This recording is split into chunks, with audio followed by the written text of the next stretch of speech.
मंजिल मिल ही जाएगी भटकते ही सही, मंजिल मिल ही जाएगी भटकते ही सही, अरे गुमराह तो वो लोग हैं जो घर से निकले ही नहीं। जी हाँ, नमस्कार दोस्तों, मैं दिनेश शर्मा आपके अपने यूट्यूब चैनल में एक बार फिर से आपका हार्दिक स्वागत करता हूं। दोस्तों, जैसा कि आपको पता है कि हमने एक जीके जीएस की बहुत ही बेहतरीन सीरीज शुरू कर रखी है। लोग इसका भरपूर फ़ायदा उठा रहे हैं। अगर आप तो पीछे स्टूडेंट कहीं नहीं हैं, अगर आज हमारे साथ आप नए जुड़े तो आप भी आज पीछे नहीं हैं।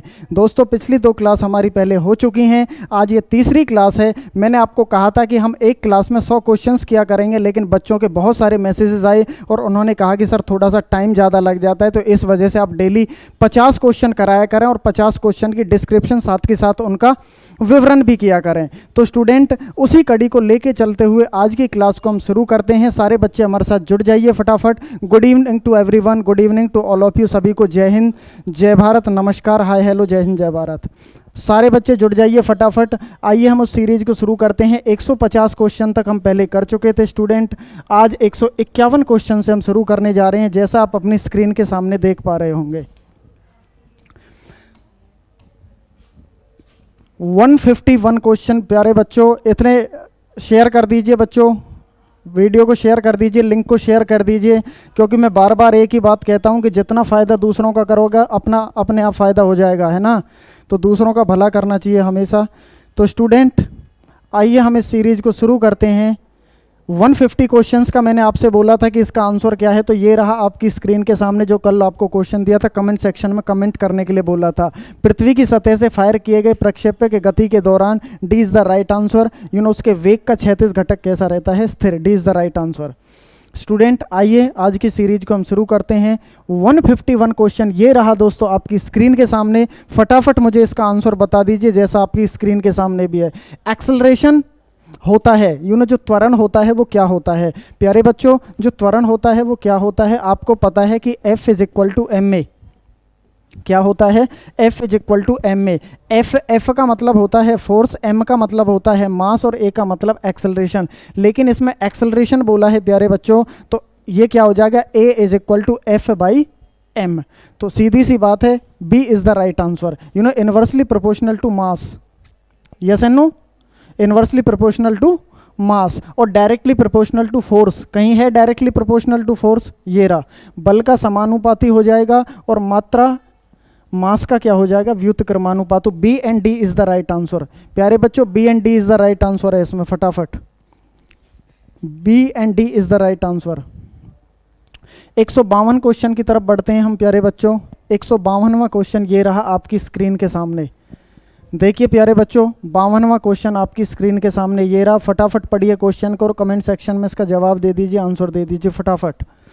एक वेग समय ग्राफ की ढलान क्या कहलाती है? What does the slope of velocity time graph represent? Acceleration, distance दूरी, गति या वेग? समय ग्राफ पूछा है। वेग, वेलोसिटी और समय कहाँ होता है? पता है, वेग में परिवर्तन की दर बटे में समय। तो वेग का जिक्र कहाँ होगा और समय का जिक्र कहाँ होगा? Acceleration. Acceleration is the right answer. यही तो होता है एक्सेलरेशन, कि वेग में परिवर्तन की दर बटे में समय। क्लियर है प्यारे बच्चों? जब हम इसमें आगे बढ़ते हैं, 153 क्वेश्चन ये रहा आपकी स्क्रीन के सामने प्यारे बच्चों। बहुत ही शानदार क्वेश्चन है, बेहतरीन क्वेश्चन है।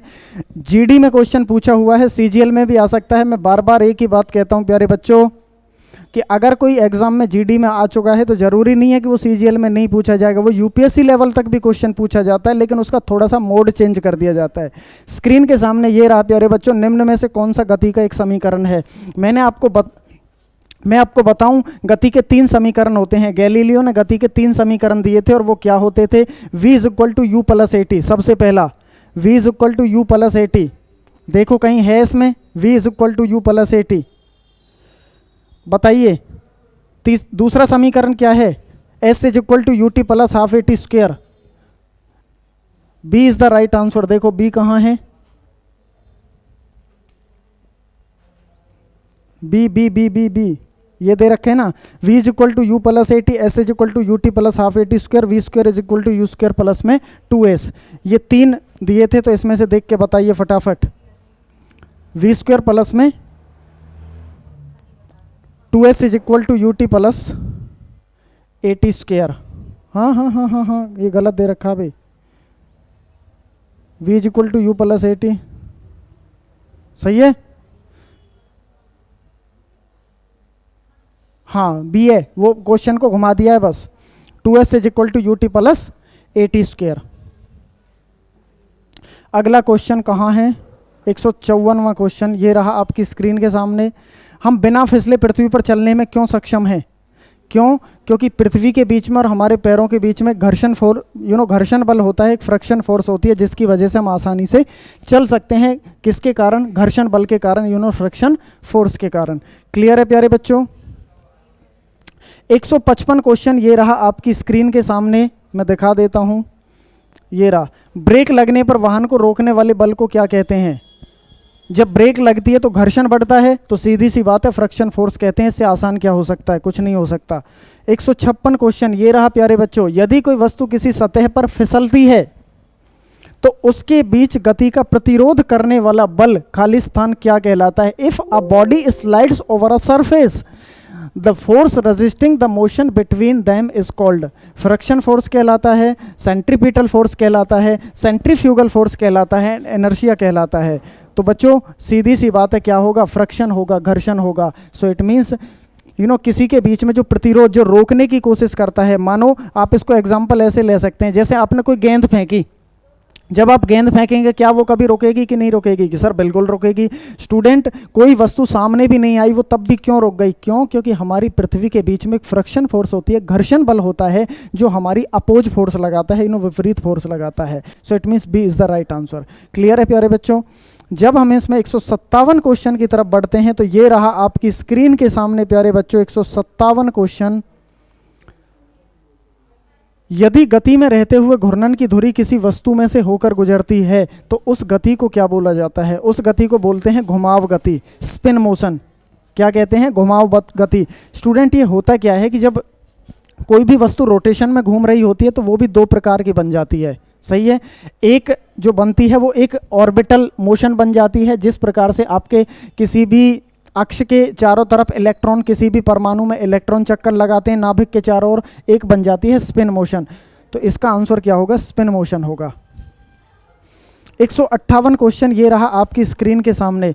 घूर्णन गति, देखो वही क्वेश्चन आ गया जो मैंने अभी बोला था, हाल ही में बताया था। घूर्णन गति कितने प्रकार की होती है? घूर्णन गति के दो प्रकार कौन कौन से हैं? ऐसे भी लगा लीजिए। एक तो स्पिन होती है, सीधी सी बात है, अभी आपको पता है, और एक ऑर्बिटल वेलोसिटी। देखो वही क्वेश्चन है, और एसएससी सीएचएसएल में क्वेश्चन पूछा हुआ है कक्षीय गति। कक्षीय गति क्या है?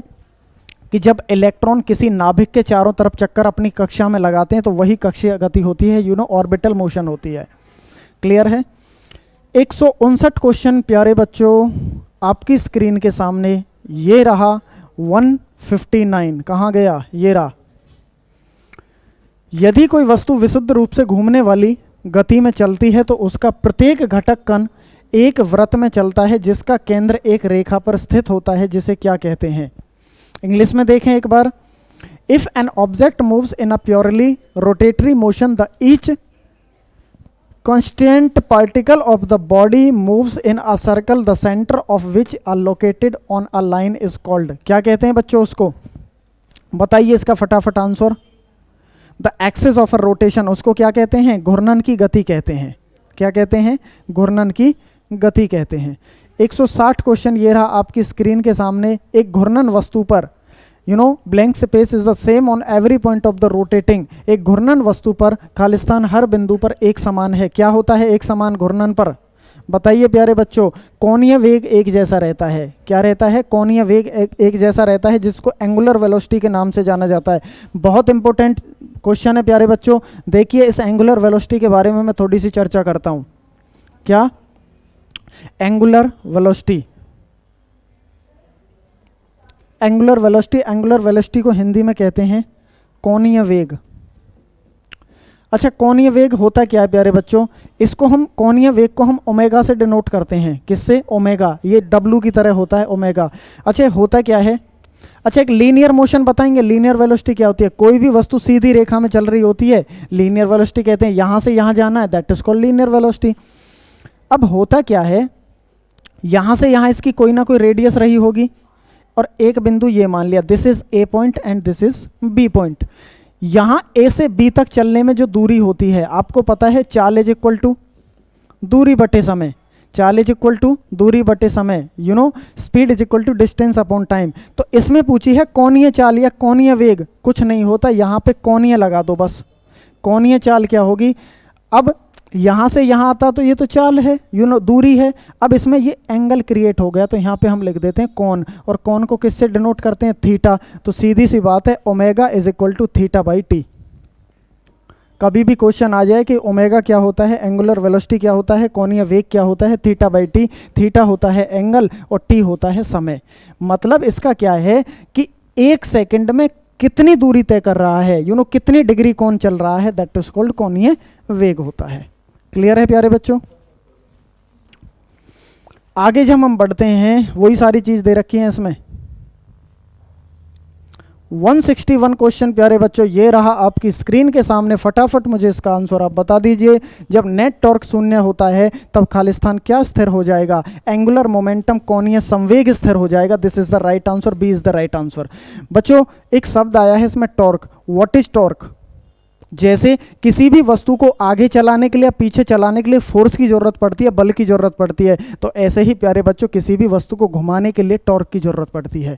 आप एक पत्थर, यू नो आप एक रस्सी में एक पत्थर बांधिए और उसको ऐसे घुमाइए, वो कोई भी वस्तु जो घूमती है ना वो टॉर्क के कारण ही घूमती है, इसका विशेष ध्यान रखिएगा। और डिस्टेंस बढ़ाने से, मानो उस चीज के बीच में दूरी बढ़ाने से टॉर्क बढ़ जाता है, टॉर्क बढ़ जाता है, मानो वो चीज आसानी से घूम जाती है। जब नेट टॉर्क शून्य है, जैसे एक एग्जांपल बता देता हूँ, पेपर में आता है, जैसे एक मीटर की रस्सी है और उसमें कंकड़ पत्थर बांध के आपने ऐसे ऐसे घुमाया गोल गोल, और आपके सामने कोई व्यक्ति खड़ा है और वो पत्थर उसमें से छूट के उसके माथे पे जाके लगे, चोट लगेगी नहीं लगेगी, सर लगेगी बिल्कुल। अब एक 2 मीटर की रस्सी है, फिर उसी वेग से आपने उस 2 मीटर के रस्सी को घुमाया जिसमें पत्थर बंधा है, फिर वो टूट गई, फिर उसी व्यक्ति के माथे पे जाके लगी, किसमें ज़्यादा चोट लगेगी, 1 मीटर या 2 मीटर? 2 मीटर में लगेगी स्टूडेंट। क्यों? क्योंकि उसमें जो डिस्टेंस है, डिस्टेंस के बढ़ने से टॉर्क अपने आप क्या हो गया, बढ़ गया है। जैसे इस टॉर्क के बारे में विशेष ध्यान रखिएगा। और मैं एक बात बताता हूँ, जैसे आपने हेड पंप देखा होगा, नल होता है ना, हेड पंप को जहाँ सरियाँ लगा होता है, जब वहाँ से चलाने की कोशिश करें तो कठिनाई से चलेगा, लेकिन उसे हम पीछे से डिस्टेंस बढ़ा के चलाने की कोशिश करें तो आसानी से चलता है। इसका एक एग्जांपल है, आपके घर में चारा काटने वाली मशीन होगी प्यारे बच्चों, तो आपने देखा होगा जब चारा काटते हैं इस तरह से, जब उसका जो सरिया सा होता है उसमें से निकला होता है, उसको दूरी पे रख के चलाते हैं तो आसानी से चलता है, उसके पास में चलाएं तो कठिनाई से चलेगा। तो टॉर्क में जितना डिस्टेंस बढ़ा देंगे उतना आसान रहता है। क्लियर है ना? 161 के बाद 162 क्वेश्चन ये रहा आपकी स्क्रीन के सामने। जड़त्व आघूर्ण, जिसको इंग्लिश में बोला जाता है इनर्शिया, मोमेंट ऑफ इनर्शिया, एक होता है टॉर्क, एक होता है एंगुलर एक्सेलरेशन इज। जड़त्व आघूर्ण, टॉर्क और कोणीय त्वरण के बीच में सही संबंध कौन सा है? प्यारे बच्चों इन सभी के बीच में सही संबंध ढूंढना है तो ये रहा आपकी स्क्रीन के सामने। Angular acceleration is equal to torque is to momentum of inertia, या कोणीय त्वरण is equal to torque into जड़त्वाघूर्ण, moment of inertia. B is the right answer. Angular acceleration किसके बराबर होती है? टॉर्क बटे में मोमेंट ऑफ इनर्शिया के बराबर होती है। प्यारे बच्चों वीडियो को शेयर कर दीजिए, फटाफट शेयर करते रहिए बच्चों, और वीडियो को लाइक भी करते रहिए। क्लियर है ना? आगे जब हम बढ़ते हैं प्यारे बच्चों तो कौन से क्वेश्चन की तरफ थे? 161 थे ना? नहीं, 162 हो गया। 163 क्वेश्चन ये रहा आपकी स्क्रीन के सामने प्यारे बच्चों, फटाफट देखिए, फटाफट। 163 क्वेश्चन ये रहा। मैं फास्ट इस वजह से चल रहा हूँ प्यारे बच्चों, कम समय में आपको ज़्यादा कंटेंट मिल जाए। मैं आपके कमेंट सेक्शन की तरफ भी इस वजह से ध्यान नहीं देता। The correct expression for the time period of a particle of mass performing simple harmonic motion where is a constant is. खालिस्तान, सरल आवर्त गति करने में m द्रव्यमान के कण और आवर्तकाल t के बीच उचित संबंध क्या होगा, जहां k एक स्थिरांक वैल्यू होती है। तो बताइए कौन सा आंसर सही होगा इसमें? D is the right answer. t is equal to 2 pi root m by k। m क्या है? यहाँ पे मास है प्यारे बच्चों, पाई का मान आपको पता ही है, k एक कांस्टेंट वैल्यू यहाँ पे है, और t यहाँ पे टाइम पीरियड है, टाइम पीरियड जिसको आवर्तकाल, आवर्तकाल मतलब आने जाने में लगा समय ही बोला जाता है। आवर्त गति क्या होती है? सरल आवर्त गति, सिंपल हार्मोनिक मोशन। यहाँ से एक बहुत ही बेहतरीन क्वेश्चन ये भी बनता है प्यारे बच्चों कि जो सरल आवर्त गति होती है ना, जैसे पंखे की गति है, बार बार उसी स्थान पे वापस आना, बार बार रोटेशन करके उसी स्थान पे वापस आना, दैट इज कॉल्ड सरल आवर्त गति। सरल से ही शब्दों में समझाया आपको सभी को, क्लियर है ना? 164 क्वेश्चन ये रहा आपकी स्क्रीन के सामने प्यारे बच्चों। वीडियो को लाइक करते रहिए, शेयर करते रहिए। एक ही स्थान पर इतना बेहतरीन कंटेंट आपको दे रहे हैं बच्चों, आपके लिए मेहनत लगती है इस काम में, तो बच्चों इतना तो आपको बनता है, इतना तो आपका बनता है कि आप वीडियो को लाइक करते चलें, कमेंट करते चलें और शेयर करते चलें। शेयर ज़रूर करें, क्योंकि अपने साथ साथ बहुत बच्चों का अगर होगा, भला होगा, तो हमें भी अच्छा लगेगा, आपको भी अच्छा लगेगा। 164 क्वेश्चन ये रहा आपकी स्क्रीन के सामने प्यारे बच्चों। यदि कोई वस्तु एक वृत्तीय मार्ग में चल रही है, कोई वस्तु गोल गोल चल रही है, तो उसकी औसत गति क्या होगी यदि वह 1 सेकंड में 1 चक्कर पूरा करती है? तो प्यारे बच्चों इसका आंसर क्या होगा? कमेंट सेक्शन में कमेंट करके मुझे बताइए फटाफट। औसत गति 1 चक्कर को पूरा करने में लगने वाले समय पर निर्भर करती है या 1 होगी? क्वेश्चन को पढ़ते हैं एक बार। If a body is moving in a circular path, what is the average velocity it completes 1 cycle in 1 second? यदि कोई वस्तु एक वृत्तीय मार्ग में चल रही है तो उसकी औसत गति क्या होगी यदि वह 1 सेकंड में 1 चक्कर पूरा करती है? इसका आंसर क्या होगा? 0 होगा प्यारे बच्चों। देख लेते हैं एक बार, कहाँ है कौन सा है? 164 क्वेश्चन ऊपर है, ये रहा। D is the right answer. जब कोई वस्तु वृत्तक मार्ग पर गति करती है तो उसकी गति को वृत्तीय गति कहते हैं। वृत्तीय गति करते हुए यदि कोई वस्तु 1 सेकंड में 1 चक्कर पूरा करती है तो उसकी औसत गति क्या होती है? 0। क्यों? क्योंकि इसका जो होता है ds/t। 165 क्वेश्चन ये रहा आपकी स्क्रीन के सामने। अपकेंद्रीय बल द्वारा कार्य किया जाता है। अपकेंद्रीय बल द्वारा कैसा कार्य किया जाता है? शून्य कार्य किया जाता है, वो कार्य नहीं माना जाता है। स्टूडेंट, एक होता है अपकेंद्रीय बल प्यारे बच्चों, एक होता है अभिकेंद्रीय बल।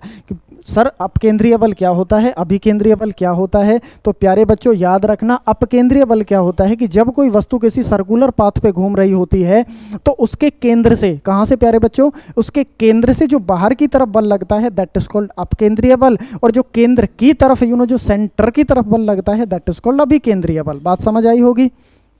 जैसे आपके घर में एक दूध चलाने वाली मशीन होगी, रही होगी। जब दूध चलाते होंगे, मतलब आप नहीं चलाते होंगे, आपकी मम्मी वगैरह जब दूध चलाती होगी तो आपने देखा होगा जब दूध की रही चलती है तो बीच में से खाली स्थान सा कर देती है और दूध को किधर छलका देती है? साइड में छलका देती है। तो बाहर की तरफ जो बल लगता है दैट इज कॉल्ड अपकेंद्रीय बल। प्यारे बच्चों आपको पता होगा, आपने कभी कपड़े धोए होंगे, मैं बार बार वही चीज़ निकल रहा है, जो लड़के लोग होंगे आपने, चलो लड़के भी धोते हैं वैसे, है ना? जब आप कपड़े धोते हैं वॉशिंग मशीन में, तो जब कपड़े सुखाने वाली जो मशीन होती है जब वो रुकती है ना, तो आपने ऑब्जर्व किया होगा कि साइड में चिपके हुए मिलते हैं, तो केंद्र से बाहर की तरफ एक बल लगता है दैट इज कॉल्ड अपकेंद्रीय बल। क्लियर है ना प्यारे बच्चों? एक होता है अभिकेंद्रीय बल। अभिकेंद्रीय बल क्या होता है? जैसे जो सेंटर की तरफ बल लगता है। सेंटर की तरफ बल कौन सा लगता है? देखो, जैसे घड़ी की जो सुई होती है वो किस बल सिद्धांत पर कार्य करती है? अभिकेंद्रीय बल। क्वेश्चन पूछेगा जो इलेक्ट्रॉन चक्कर लगाते हैं नाभिक के चारों ओर, वो भी किसके कारण लगाते हैं? पृथ्वी सूर्य के चारों तरफ चक्कर, कोई भी ग्रह के कोई भी सूर्य के चारों तरफ जब ग्रह चक्कर लगाते हैं तो वो किसके आधार पर लगाते हैं? अभिकेंद्रीय बल के आधार पर लगाते हैं। आइए स्टूडेंट हम 166 क्वेश्चन की तरफ चलते हैं, फटाफट करते चलेंगे। 166 क्वेश्चन कहाँ गया? What is the angle between centripetal acceleration and tangential acceleration? अभिकेंद्रीय त्वरण और स्पर्श रेखा त्वरण के बीच कौन सा कोण होता है? सो इट मीन्स इसका जो आंसर होगा बहुत आसान सा है, 90 डिग्री। 167 क्वेश्चन ये रहा आपकी स्क्रीन के सामने प्यारे बच्चों। सरल आवर्त गति वाले किसी कण की स्थितिज ऊर्जा क्या होगी यदि k एक स्थिरांक है? ए इज द राइट आंसर, और x विस्थापन है 0.5 kx², है ना? ये SSC JEE के लिए है, इतना आपका ये टेक्निकल क्वेश्चन है थोड़ा सा, है ना? ये दे रखा है u = 0.5 kx²। फॉर्मूला क्या होता है? u = ½ kx² होता है। यहाँ पे ये स्थितिज ऊर्जा का रोल आता है प्यारे बच्चों, स्प्रिंग की एनर्जी का। स्प्रिंग की जो गतिज ऊर्जा होती है उसका रोल यहाँ पे होता है, उसी का फॉर्मूला होता है हाफ के एक्स स्क्वायर। 168 क्वेश्चन ये रहा आपकी स्क्रीन के सामने प्यारे बच्चों, तो देखेंगे आप मुझे इसका जवाब देंगे। और बहुत ही शानदार क्वेश्चन है प्यारे बच्चों, 20 बार एग्जाम में अलग अलग तरह के एग्जाम में क्वेश्चन पूछा हुआ है। एक जो पेंडुलम होता है, सरल लोलक का जो आवर्तकाल होता है कि सर व्हाट इज आवर्तकाल, आवर्तकाल क्या होता है प्यारे बच्चों कि जो आने जाने में समय लगता है। जैसे आपने घड़ी में पेंडुलम देखा होगा, या एक धागे में कंकड़ पत्थर बांध लीजिए और उसको ऐसे धक्का दे दीजिए, वो ऐसे ऐसे चलेगा ना, दैट इज कॉल्ड पेंडुलम। तो एक बार गया एक बार आया, that is called half time period. एक बार गया एक बार आया, that is called full time period. तो आने जाने में जो समय लगता है that is called time period. तो एल लोलक की लंबाई है, पेंडुलम की लंबाई, और जी गुरुत्वीय त्वरण है, तो इनके बीच में रिलेशन पूछा है। बहुत ही इंपॉर्टेंट क्वेश्चन है। क्या क्वेश्चन है देखिए, इसका जो फॉर्मूला होता है ना टाइम पीरियड का, वो होता है t is equal to 2π√L/g। क्या होता है प्यारे बच्चों, t is equal to 2π√L/g। सीधी सी बात है कि जितनी लेंथ बढ़ेगी, जितनी लंबाई बढ़ेगी, उतना टाइम पीरियड बढ़ेगा, और जितनी ग्रेविटी बढ़ेगी उतना टाइम पीरियड घटेगा। यस एंड नो स्टूडेंट, मैं फिर दोबारा बता रहा हूं, ध्यान से सुनिएगा। जितनी लंबाई बढ़ेगी, किसी भी पेंडुलम की लंबाई के बढ़ाने से उसका आवर्तकाल भी बढ़ जाता है। क्यों? क्योंकि it is directly proportional to this and it is inversely proportional to this. ये इसके व्युत्क्रमानु, व्युत का मतलब उल्टा, और ये इसके समानुपाती होता है। तो ग्रेविटी के बढ़ने से टाइम पीरियड घटेगा और ग्रेविटी के घटने से टाइम पीरियड बढ़ेगा। जैसे एक छोटा सा मार्कर है ना, अब मैंने उसको ऐसे धक्का दिया, अब मैं जब इसको ऐसे धक्का दूंगा तो ये ऐसे ऐसे चलेगा, ऐसे ऐसे चलेगा, जल्दी जल्दी चलेगा। अब कोई लंबी सी चीज़ में प्रैक्टिकल क्या लूँ आपके सामने, जैसे जैसे जैसे, चलो यही है मेरे सामने, देखो ये है ना, हाँ यही मिला है। देखो भाई, अब मैं इसको ऐसे धक्का दूंगा, अब ये देर में आएगा कि जल्दी आएगा, कि सर ये देर में आएगा। जितना लंबा रहेगा उतना देर में आएगा। तो मतलब आवर्तकाल, आने जाने में लगा समय ही क्या कहलाता है, आवर्तकाल। अब कोई छोटी चीज़ है तो वो जल्दी जल्दी चली जाएगी तो आवर्तकाल कम होगा। लंबाई के बढ़ने से आवर्तकाल बढ़ जाता है और घटने से घट जाता है। यही सारी चीज़ें हैं, यही फॉर्मूला। तो कौन सा आंसर होगा बता दो फटाफट। 2π√L/g, D is the right answer. क्या होगा प्यारे बच्चों, D is the right answer. आइए हम चलते हैं 169 क्वेश्चन की तरफ प्यारे बच्चों। तो कहाँ है 169 क्वेश्चन, ढूंढो। ये रहा आपकी स्क्रीन के सामने प्यारे बच्चों। निम्नलिखित में से स्टूडेंट, अगर आपको वीडियो अच्छी लग रही हो, आपको लग रहा हो कि हमारे लिए इसमें कुछ बेनिफिट है, तो वीडियो को जरूर लाइक कर दीजिएगा, शेयर जरूर कर दीजिएगा। मैं शेयर पे ज़्यादा जोर देता हूँ, है ना, क्योंकि आपके साथ साथ और का भी तो भला होना चाहिए। निम्नलिखित में से कौन सी विशेषता समान वृत्तीय गति के लिए सही नहीं है? क्या पूछा है, सही नहीं है। ऐसे बहुत क्वेश्चन आते हैं प्यारे बच्चों। बच्चा पहले ही ऑप्शन को देखता है और क्लिक करता है और आंसर गलत हो जाता है, क्योंकि पहला तो सही दिया होता है। इसमें पूछा है कि सही नहीं है, कौन सी विशेषता समान वृत्तीय गति के लिए सही नहीं है। तो इसमें आप ऑप्शन देख रहे होंगे, आप अपनी स्क्रीन के सामने देखिए, ये रहे। कमेंट सेक्शन में कमेंट करके जरूर बताइए फटाफट। वेग सदैव वृत्त की त्रिज्या के लंबवत होता है। पिंड का वेग अनवरत परिवर्तित होता रहता है। दूरी सदैव विस्थापन के बराबर होती है, किसमें? और पिंड की चाल स्थिर रहती है। एक बार क्वेश्चन को देख लो, निम्नलिखित में से कौन सी विशेषता वृत्तीय गति के लिए? प्यारे बच्चों देखो, बहुत आसान क्वेश्चन है, सही नहीं पूछा है, तो D is the right answer. पिंड की चाल स्थिर रहती है। Sorry, C is the right answer. दूरी और विस्थापन बराबर नहीं होते हैं। यदि कोई वस्तु, देखो बहुत आसान है, ऐसे समझो, यदि कोई वस्तु गोल गोल घूम रही है, अब आपको पता है कि इसका जो डिस्टेंस है वो तो इस तरह से रहेगा, लेकिन इसका मुझे जैसे यहाँ से मुझे यहाँ पे पहुँचना है, यस एंड नो। अब यहाँ से मैं घूम घूम के ऐसे जाऊँगा, ये तो रहेगा डिस्टेंस, लेकिन डिस्प्लेसमेंट क्या होता है कि shortest distance between 2 point, initial point and final point, दो बिंदुओं के बीच की कम से कम दूरी को क्या बोला जाता है? विस्थापन। तो शॉर्टकट देख लो, मुझे ए बिंदु से बी बिंदु पे पहुँचना है, तो शॉर्टकट ये है ना। तो मतलब क्या ये दूरी और ये दूरी बराबर है? कभी नहीं हो सकती। तो डिस्टेंस, किसी भी सर्कुलर पाथ में डिस्टेंस और डिस्प्लेसमेंट बराबर नहीं हो सकता। केवल एक ही जगह होता है, इस बात का भी मैं बता रहा हूँ। और कौन सी जगह हो सकता है? जब आपके पास एक ही रास्ता हो, कोई ऑप्शन ही ना हो, जब सीधा रास्ता हो। बात समझ आई? तब डिस्टेंस और डिस्प्लेसमेंट एक हो सकते हैं। प्यारे बच्चों 170 क्वेश्चन फटाफट देखेंगे। किसी पेंडुलम के द्वारा एक दोलन करने के लिए लिए गए समय को क्या कहते हैं? आवर्तकाल कहते हैं। अभी थोड़ी देर पहले बताया था, बच्चों वाला है और आप भी बच्चे ही हैं तो सही क्वेश्चन है। किसी सरल लोलक की गति एक खालिस्तान का उदाहरण है। The motion of the simple pendulum is an example of. बताइए प्यारे बच्चों इसका आंसर क्या होगा? एक समान गति, असमान गति, आवर्ती गति या अनावर्ती गति? बताइए प्यारे बच्चों कमेंट सेक्शन में। सी इज द राइट आंसर। 71 का क्या है प्यारे बच्चों? कहाँ है कहाँ है कहाँ है? सी, ये रहा, आवर्ती गति होती है। C is the right answer. 172 question ये रहा आपकी स्क्रीन के सामने प्यारे बच्चों। फटाफट ये क्वेश्चन का आंसर मुझे बता दीजिए। पेंडुलम की चंद्रमा पर समय अवधि उसकी पृथ्वी पर समय अवधि से क्या होगी? ज़्यादा होगी कि कम होगी? बताइए प्यारे बच्चों फटाफट। इतने में पानी पी लेता हूँ, प्यास लग रही है ना। हमेशा क्या होगी? बढ़ेगी यार, क्योंकि ग्रेविटी क्या होती है चंद्रमा पर? ग्रेविटी कम होती है चंद्रमा पर, और ग्रेविटी के कम होने से प्यारे बच्चों क्या होगा? ग्रेविटी के कम होने से आवर्तकाल हमेशा क्या हो जाता है? बढ़ जाता है। प्यारे बच्चों ये रहा बड़ा सा क्वेश्चन आपकी स्क्रीन के सामने। 173 क्वेश्चन ये रहा। किसी साधारण पेंडुलम में एक छोटी धातु की गेंद या पत्थर का एक टुकड़ा एक धागे द्वारा दृढ़ स्टैंड से लटका हुआ होता है। धातु की गेंद, पत्थर के टुकड़े को पेंडुलम का क्या कहा जाता है प्यारे बच्चों? तो इसका आंसर है बॉब। क्या बोला जाता है? बॉब। ये याद रखना प्यारे बच्चों, क्या बोला जाता है? बॉब। क्लियर है?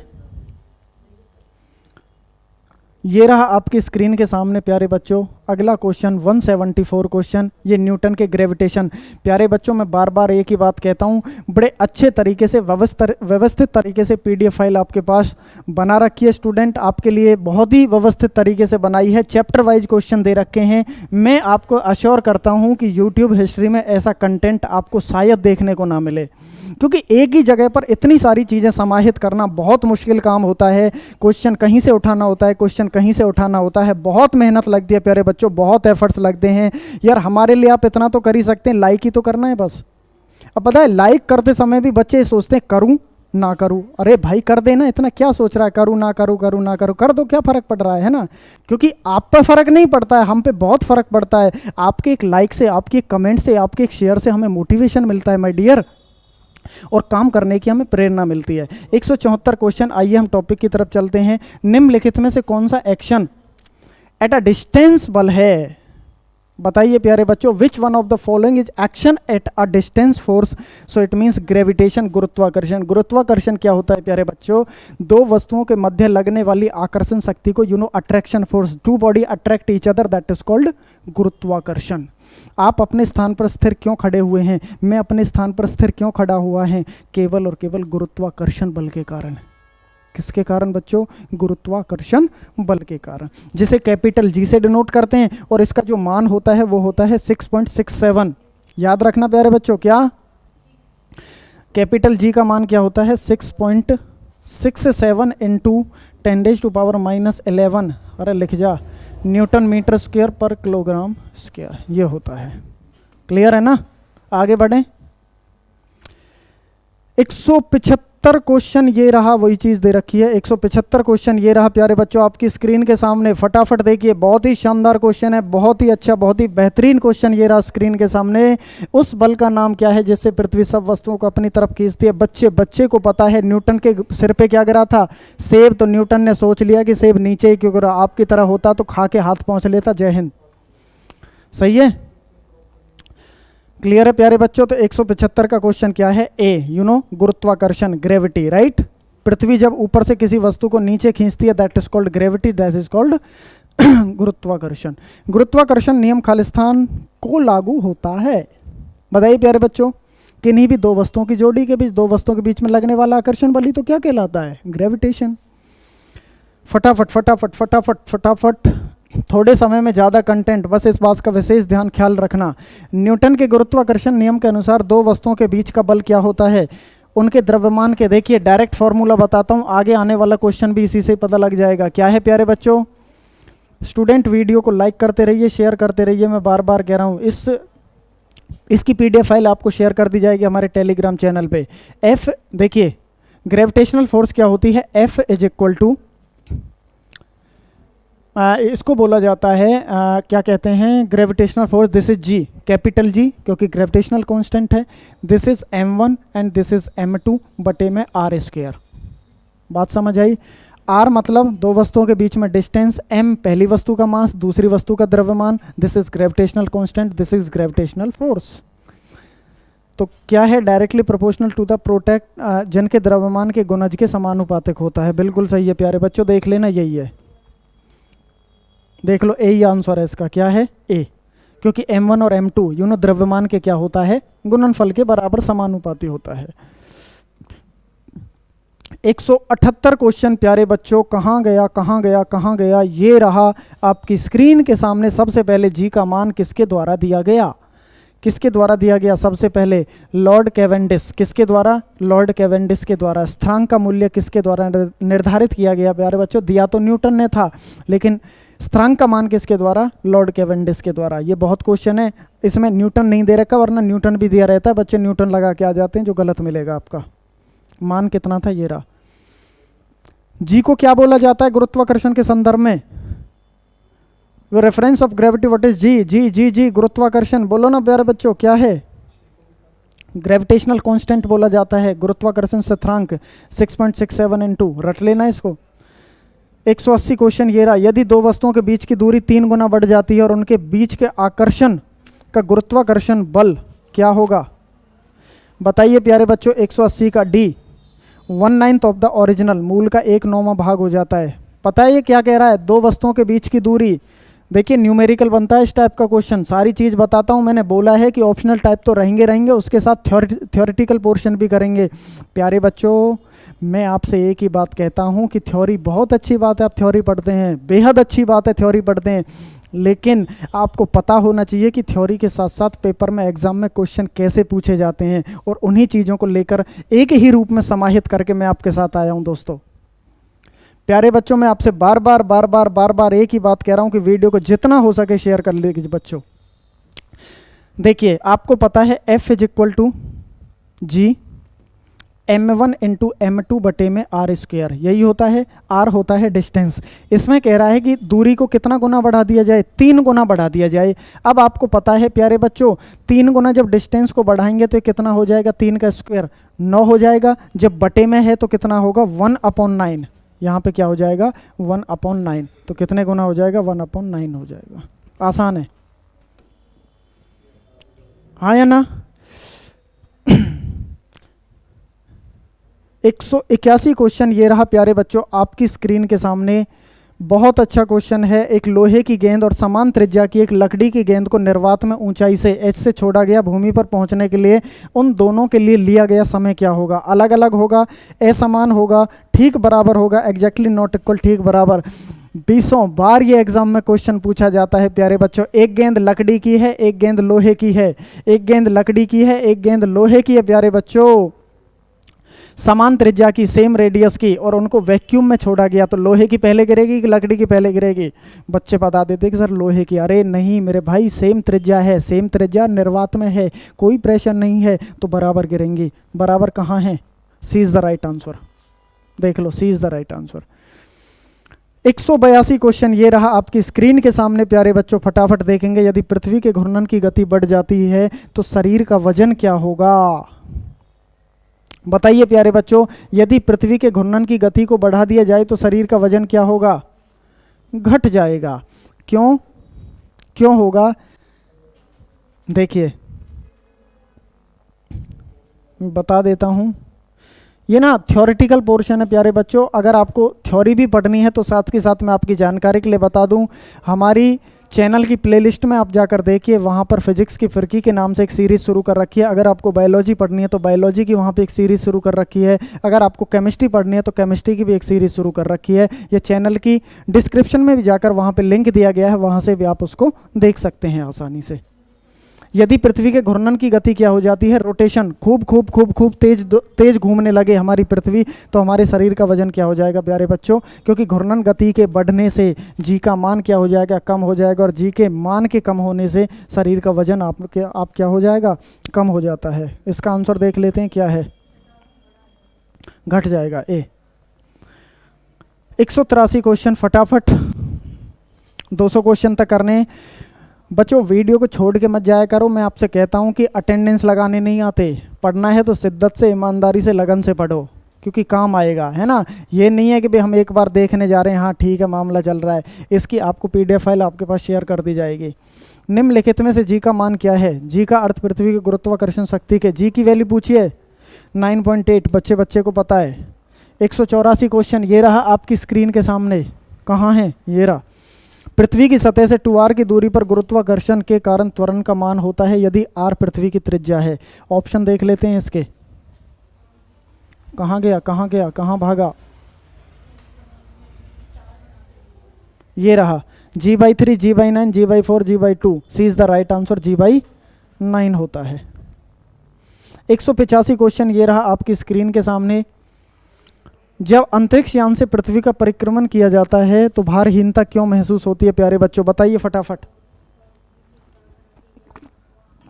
जब अंतरिक्ष यान से पृथ्वी का परिक्रमण का मतलब होता है रिवॉल्यूशन, किया जाता है तो भारहीनता क्यों महसूस होती है? गतिहीनता जड़त्व के कारण, एक्सेलरेशन, जीरो ग्रेविटी या ऑर्बिटल वेलोसिटी? Zero gravity. जब ग्रेविटी नहीं होगी तो वेट का तो कोई सवाल ही पैदा नहीं होता कि सर ऐसे क्यों कह रहे हो। मैं ऐसे इसलिए कह रहा हूँ प्यारे बच्चों, W=mg होता है कि sir what is mg? m का मतलब मास, g का मतलब ग्रेविटी। अब आप सोच के देखो, मास तो सेम रहता है, ग्रेविटी के घटने से वेट घटता भी है, ग्रेविटी के बढ़ने से वेट बढ़ता भी है। और आपको पता है कि ग्रेविटी 0 हो जाएगी, तो ग्रेविटी 0 होने से आपका वेट भी क्या हो जाएगा? शून्य हो जाएगा, भारहीनता महसूस होगी। आगे देखो 186 क्वेश्चन ये रहा आपकी स्क्रीन के सामने, पढ़ो फटाफट देखो। यदि पृथ्वी की त्रिज्या कम हो जाती है और इसका द्रव्यमान स्थिर रहता है तो गुरुत्वाकर्षण के कारण त्वरण का मान क्या हो जाएगा प्यारे बच्चों? अधिक हो जाएगा। क्या हो जाएगा? अधिक हो जाएगा।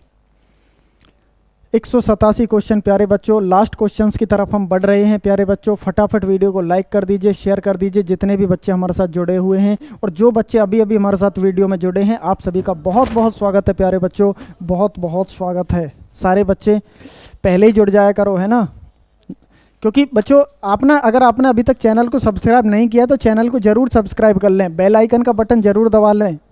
पता है होता क्या है कि उससे हमारी जो नोटिफिकेशन होती है ना अगली वीडियो की, वो प्राप्त हो जाती है आपको। 187 क्वेश्चन ये रहा, एक लिफ्ट जो एक समान वेग के साथ नीचे जा रही होती है उसमें किसी व्यक्ति का स्पष्ट वजन होता है। कभी भी स्टूडेंट जब समान वेग दे देना, समान वेग दे दे तो कुछ सोचना ही नहीं है, उसमें भार जितना है उतना ही रहेगा। देख लो इसमें आंसर, देख लो इसका क्या है, डी। उसी के बराबर वजन जब व्यक्ति स्थिर रहता है, बराबर ही होगा जब समान वेग दे देना, with a uniform speed with a uniform velocity, तो वेग जो वजन होता है वो उतना ही होता है जितना प्रतीत होता है, जितना होता है उतना ही प्रतीत होता है। इसके साथ 5 कंडीशन है, चलो मैं कर देता हूँ, वीडियो थोड़ी सी लंबी हो जाएगी, कोई बात नहीं। 5 कंडीशन बनेंगी लिफ्ट के केस में, विशेष ध्यान रखिएगा, लिख भी लीजिएगा, बहुत इंपॉर्टेंट पॉइंट है, 2012 एग्जाम में आए हुए हैं। क्या बच्चों आपको पता है कि जब लिफ्ट त्वरित गति से ऊपर की तरफ जा रही होती है तो लिफ्ट में स्थित व्यक्ति तथा वस्तु का भार हमेशा बढ़ा हुआ प्रतीत होता है। जब लिफ्ट ऊपर जाती है ना तो आपको ऐसा लगता होगा धमक सी नीचे की तरफ भारी भारी पंसा। जब लिफ्ट ऊपर से नीचे आ रही होती है तो लिफ्ट में व्यक्ति तथा वस्तु का भार घटा हुआ प्रतीत, जब विद यूनिफॉर्म वेलोसिटी एक समान चाल से, तो सेम प्रतीत होता है।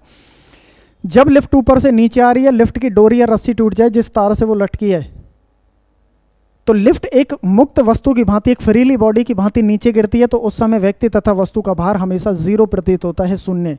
अरे इसका मार्कर का वेट मुझे कब फील होगा? जब मेरे हाथ पे आके पड़ेगा। Yes and no? आप किसी दीवार से कूदिए, हवा में आपके लिए वेट कितना है? 0। वेट कब लगेगा? मामला तो जब पता पड़ेगा ना, जब धरती में टिकोगे। Yes and no? 5वीं कंडीशन, जब लिफ्ट ऊपर से नीचे आ रही होती है, लिफ्ट की डोरी या रस्सी टूट जाए, लिफ्ट एक मुक्त वस्तु की भांति नीचे गिरे, परंतु लिफ्ट का त्वरण गुरुत्वीय त्वरण से ज़्यादा हो जाए, लिफ्ट की एक्सेलरेशन ग्रेविटी एक्सेलरेशन से ज़्यादा हो जाए, तो लिफ्ट में खड़ा व्यक्ति छत से जा टकराता है। अच्छे से समझना है तो डिस्क्रिप्शन में लिंक दिया हुआ है, फिजिक्स की सीरीज देखिए प्यारे बच्चों। 188 क्वेश्चन ये रहा आपकी स्क्रीन के सामने, फटाफट। एक ग्रह पर गुरुत्वाकर्षण के कारण खालिस्तान के साथ त्वरण कम हो जाता है। बताइए प्यारे बच्चों, ग्रह की त्रिज्या के घटने पर ग्रह के द्रव्यमान में वृद्धि, ग्रह की मात्रा में कमी, ग्रह की सतह से ऊंचाई में वृद्धि। D is the right answer, ग्रह की सतह से ऊंचाई में वृद्धि। ये रहा 189वां क्वेश्चन, पृथ्वी के केंद्र में गुरुत्वाकर्षण के कारण त्वरण का मूल्य क्या होता है? बताइए प्यारे बच्चों क्या होता है? इन्फिनिटी होता है कहीं इन्फिनिटी? अनंत, बिल्कुल सही है, D is the right answer. प्यारे बच्चों धीरे धीरे धीरे धीरे लास्ट क्वेश्चंस की तरफ हम बढ़ रहे हैं। प्यारे बच्चों वीडियो को लाइक कर दीजिए, शेयर कर दीजिए, फटाफट आग की तरफ फैला दो इसको। The weight of an object is maximum, किसी वस्तु का अधिकतम भार किस स्थिति में होगा? भूमध्य रेखा पर, पृथ्वी की सतह पर, पृथ्वी के केंद्र पर, पृथ्वी के ध्रुवों पर। सीधी सी बात है, ध्रुवों पर जी का मान ज़्यादा, जी का मान ज़्यादा तो वेट भी ज़्यादा, तो ध्रुवों पर भार कैसा होगा? ज़्यादा। और ध्रुवों में भी नॉर्थ पोल पे सबसे ज़्यादा होगा, विशेष ध्यान रखिएगा। 91 क्वेश्चन ये रहा प्यारे बच्चों आपकी स्क्रीन के सामने, बड़ा प्यारा सा क्वेश्चन, बड़ा शानदार सा क्वेश्चन। किसी पिंड का वजन पृथ्वी के केंद्र में कितना होता है? अरे केंद्र में जी का मान कितना होता है? जी से ही रिलेट है प्यारे बच्चों। पृथ्वी के केंद्र में जी का मान 0 होता है, और जब जी का मान 0 होगा तो वेट भी क्या होगा भैया? 0 होगा, 0 होगा। 192वें क्वेश्चन की तरफ बढ़ते हैं प्यारे बच्चों, ये रहा आपकी स्क्रीन के सामने, देख लो।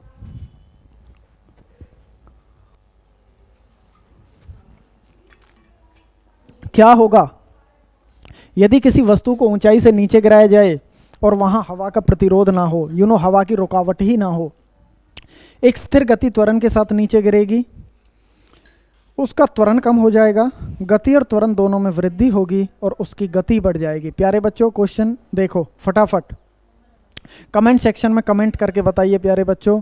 यदि हवा हो ही ना, प्रतिरोध ना हो हवा का, और किसी वस्तु को ऊपर से गिराया जाए तो क्या होगा? बताइए प्यारे बच्चों, फटाफट मुझे इस क्वेश्चन का जवाब दे दीजिए। बताइए प्यारे बच्चों, ये रहा आपकी स्क्रीन के सामने, देख लो क्या होगा? इट्स स्पीड विल इंक्रीज, तो उसकी गति क्या होती जाएगी? बढ़ती जाएगी। क्लियर है? पता है क्या मतलब है इसका? देखो, जब किसी वस्तु को ऊपर से गिराएंगे, ऊपर पोटेंशियल एनर्जी ज़्यादा है। देखो मैं इसको बताता हूँ ऐसे, इसकी पोटेंशियल एनर्जी क्या है? ज़्यादा है इस समय, काइनेटिक एनर्जी नहीं है, गतिज ऊर्जा नहीं है। जैसे जैसे जैसे जैसे नीचे आती रहेगी, पोटेंशियल एनर्जी घटती जाएगी और काइनेटिक एनर्जी बढ़ती जाएगी। काइनेटिक एनर्जी को बोला जाता है गतिज ऊर्जा। तो हवा में प्रतिरोध न होने के कारण गति क्या होती जाएगी? बढ़ती जाएगी। और गतिज ऊर्जा सबसे ज़्यादा कब होगी? जब ये पृथ्वी से टकराने को होगी।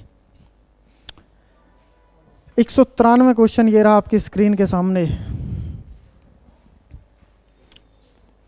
पृथ्वी के केंद्र से 2r की ऊंचाई पर स्थित व्यक्ति का वजन, खालिस्तान जहां r पृथ्वी की त्रिज्या है, क्या होगा प्यारे बच्चों? D is the right answer, 1/4 हो जाता है ना?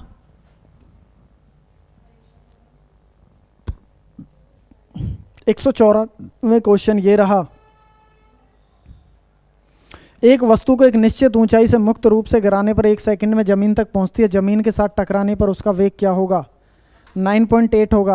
अरे ग्रेविटी का मतलब ही क्या होता है? ग्रेविटी का मतलब होता है 9.8 मीटर पर सेकंड। यदि ये पेन, ये मार्कर मेरे हाथ पे, हाथ को मान लो धरती, पृथ्वी, यदि ये 1 सेकंड में गिर रहा है तो सीधी सी बात है इसका जो वेग रहेगा वो 9.8 मीटर प्रति सेकंड रहेगा। बात आ रही है समझ में? यदि इसको यहां से पहुंचने में यहां तक 2 सेकंड लग रहे हैं प्यारे बच्चों, तो सीधी सी बात है 9.8 गुना में 2, उतने मीटर प्रति सेकंड। यदि किसी वस्तु को 3 सेकंड लग रहे हैं तो 3 से गुना, 4 लग रहे हैं तो 4 से, 100 लग रहे हैं तो 100 से गुना, बस। 195 क्वेश्चन कहाँ है? देखो प्यारे बच्चों, ये रहा आपकी स्क्रीन के सामने, देखो भैया बहुत अच्छा क्वेश्चन है। किसी शरीर के वेट इतनी बार बताया, W = mg, D is the right answer. बहुत अच्छा क्वेश्चन है, आसान है लेकिन अच्छा क्वेश्चन है। 196 क्वेश्चन कहाँ है प्यारे बच्चों? कहाँ खो गया, हमसे कहाँ जाएगा? ये रहा आपकी स्क्रीन के सामने प्यारे बच्चों, किसी ग्रह की त्रिज्या r की कक्षा में परिक्रमा अवधि t की त्रिज्या 4r की कक्षा में परिक्रमा की अवधि क्या होती है? ये केपलर के तृतीय नियम से संबंधित है प्यारे बच्चों। तो इसका होगा B is the right answer, 80। कितना होगा? 80। क्लियर है? ये रहा t² = kr⁻3। त्रिज्या की कितनी होती है? टाइम पीरियड की डबल होती है, उसकी तृतीय घात के समानुपाती होती है ना? 197 क्वेश्चन ये रहा आपकी स्क्रीन के सामने। उपग्रह को जब एक बार कक्षा में स्थापित कर दिया जाता है तो इसकी गति को नियंत्रित करने वाला एकमात्र बल क्या कहलाता है? गुरुत्वाकर्षण बल कहलाता है। किसके कारण चक्कर लगाते हैं? गुरुत्वाकर्षण। पृथ्वी किसके कारण सूर्य के चारों ओर चक्कर लगा रही है? गुरुत्वाकर्षण के कारण, है ना। प्यारे बच्चों 198 क्वेश्चन ये रहा आपकी स्क्रीन के सामने। धीरे धीरे हम लास्ट क्वेश्चंस की तरफ बढ़ रहे हैं प्यारे बच्चों। तो अब सारे बच्चे देखेंगे ध्यान से। तो 198 क्वेश्चन ये रहा आपकी स्क्रीन के सामने। कमानी तुला किस सिद्धांत पर कार्य करती है? हुक के नियम पर, बॉयल के नियम पर, बर्नौली सिद्धांत पर, इलास्टिसिटी के बारे में हम पढ़ रहे हैं। इलास्टिसिटी को हिंदी में कहते हैं प्रत्यास्थता। प्रत्यास्थता का मतलब होता है खिंचाव। क्या होता है? खिंचाव। B is the right answer. So it means Hooke's के नियम पर ये कार्य करती है। जो कमानी तुला होती है प्यारे बच्चों, किसके नियम पर कार्य करती है? हुक्स के नियम पर। 198 क्वेश्चन ये रहा प्यारे बच्चों आपकी स्क्रीन के सामने। जैसा आप देख पा रहे होंगे अपनी स्क्रीन के सामने 198, 99 क्वेश्चन ये रहा। धीरे धीरे लास्ट क्वेश्चन की तरफ बढ़ रहे हैं। और लास्ट क्वेश्चन आपको पता है, मैं आपके लिए होमवर्क देता हूं, कमेंट सेक्शन में कमेंट दीजिएगा आंसर। किसी वस्तु में उत्पन्न हुई विकृति को बोला जाता है स्ट्रेस। उस पर लागू किए गए, क्या बच्चों? लागू किए गए दबाव के सीधे समानुपातिक होती है, डायरेक्टली प्रोपोर्शनल होती है। तो इसे क्या बोला जाता है प्यारे बच्चों? तो इसमें जो आंसर होगा प्यारे बच्चों वो क्या होगा? डॉलर का नियम। अरे डॉलर वो डॉलर नहीं है ना। एक डॉलर का आता है ना, वो कच्चे बनियान भी आते हैं डॉलर वाले, है ना, वो नहीं है। एक हुक का नियम है, एक मिलर का नियम है, केपलर का नियम है प्यारे बच्चों। क्या होगा? Hooke's law. क्या होगा?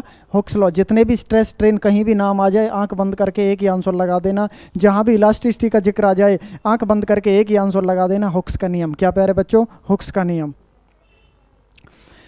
200वां क्वेश्चन आ गया प्यारे बच्चों, जिसका हमें इंतजार था। लास्ट क्वेश्चन ये रहा आपकी स्क्रीन के सामने प्यारे बच्चों। मृदा द्वारा जल के अवशोषण से संबंधित सिद्धांत क्या है? The principle involved in the absorption of water by the soil is. पृथ्वी से जल को जो खींचा जाता है वो किस सिद्धांत पर कार्य करता है? अवशोषण का सिद्धांत होता है, या केशिका का सिद्धांत होता है, या ना कंडेंसेशन संघनन बोला जाता है, या सक्शन चूसन प्रक्रिया बोला जाता है। तो प्यारे बच्चों इस क्वेश्चन का जवाब आप कमेंट सेक्शन में कमेंट कर सकते हैं। प्यारे बच्चों बताइए, इसका क्वेश्चन का जवाब दीजिए।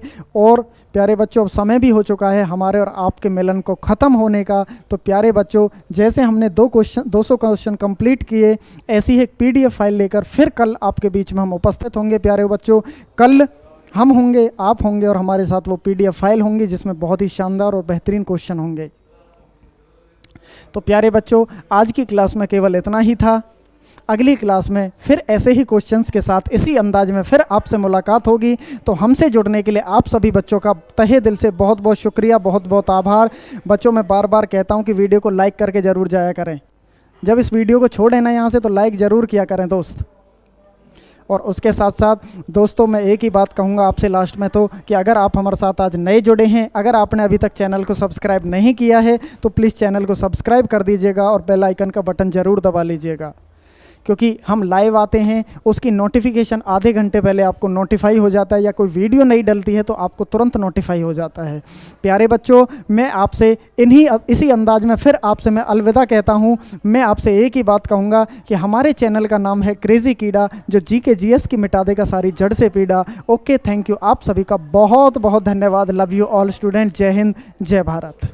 कल 26 जनवरी भी है प्यारे बच्चों, तो आप सभी को एडवांस में 26 जनवरी की बहुत बहुत शुभकामनाएं, गणतंत्र दिवस की बहुत बहुत शुभकामनाएं। तो प्यारे बच्चों कल 26 जनवरी के दिन एक स्पेशल क्लास आपके लिए होने वाली है, तो कल उसी अंदाज में फिर आपसे मुलाकात होगी प्यारे बच्चों। Okay, thank you.